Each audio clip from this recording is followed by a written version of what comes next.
তুমি তো চলে যাবে, শেষবারের মতো একটু হাতটা ধরো। সে থরথর করে কাঁপতে থাকা হাতটা আমার হাতের উপর রাখলো। তার হাতের কাঁপুনি দেখে মনে হলো এই বুঝি শুরু হলো ভূমিকম্প, মহাপ্রলয়। পৃথিবী ধ্বংস হতে বোধহয় আর কয়েক ন্যানো সেকেন্ড বাকি।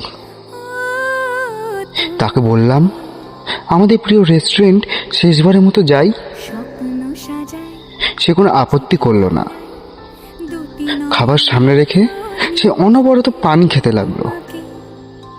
যেন মনে হলো পৃথিবীর সব পানি সে একাই খেয়ে ফেলবে। তাকে নিয়ে রিকশায় করে তার বাসায় ফেরা হচ্ছে। সে এক মুহূর্তের জন্য আমার দিকে তাকায়নি। আমি লক্ষ্য করলাম তার চোখ লাল হয়ে টলমল করছে, মনে হচ্ছে এক্ষুনি শুরু হবে বৃষ্টির প্রবল ঝড়।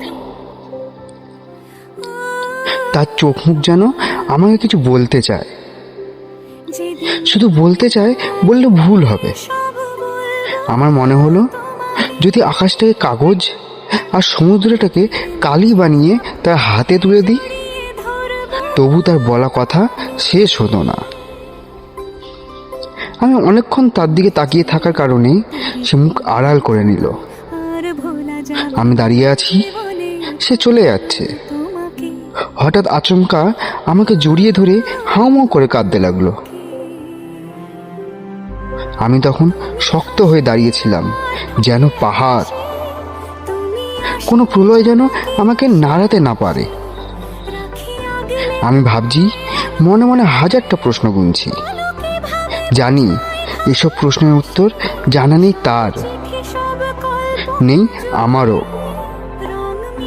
সব প্রশ্নের উত্তর মানুষ দিতে পারে না, সৃষ্টিকর্তা ছাড়া। এইভাবেই শেষ হয়ে যায় কিছু মানুষের স্বপ্ন, সাধনা, শখ, আহ্লাদ, সকল রাগ ও অভিমান।